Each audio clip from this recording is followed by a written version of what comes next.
Akham Joy Kumar Bosem gi chairman oibada matik chabana phamase lengakna mangonda pahen bani haina Education Minister Thongnauzam Basant Kumar na phongdorakle Kaishampata laiba DIPR ki auditorium da pangthokpa paugi mifam amada wafam ase phongdokladuna Minister Basant Kumar na hai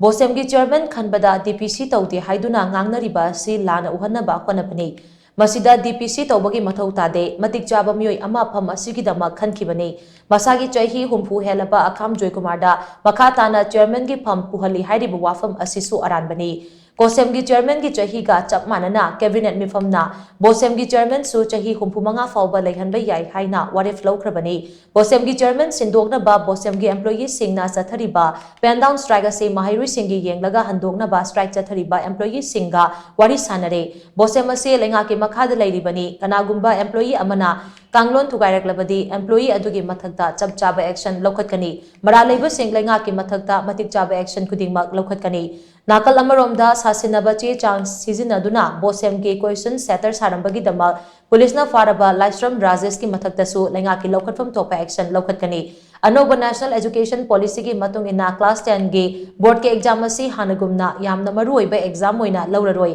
chayasi gi oina de mamang chahi gi kumna grading system da exam ase pangthokani lakadoriba chahi singda exam ase makhatana pangthokadra natraga pangthoklaroi haiba du lengakna khanaragani hainasu mahangna phongdokhi Cabinet decision amari matungna 1/3/2024 da notify toraga sei manga bau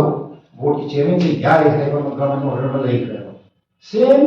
as in COSEM chairman su sei manga bhumi aduna same class 12 conduct board exam conductor se manga ya bhina COSEM ju yani hai na koi cabinet na decision toraga adu ya ba lai hai adu ai thamsage adu ko mayana pegi any wrongdoing against any staff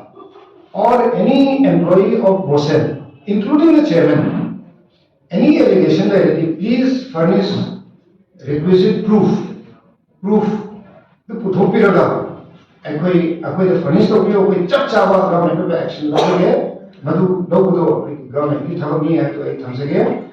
Any false allegation without any proof.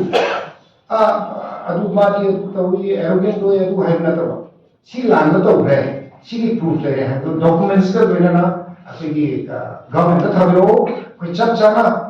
including chairman any employee of BOSEM who has done any wrongdoing or of the education department koi chap chana action lobje bani ana me abe thamsage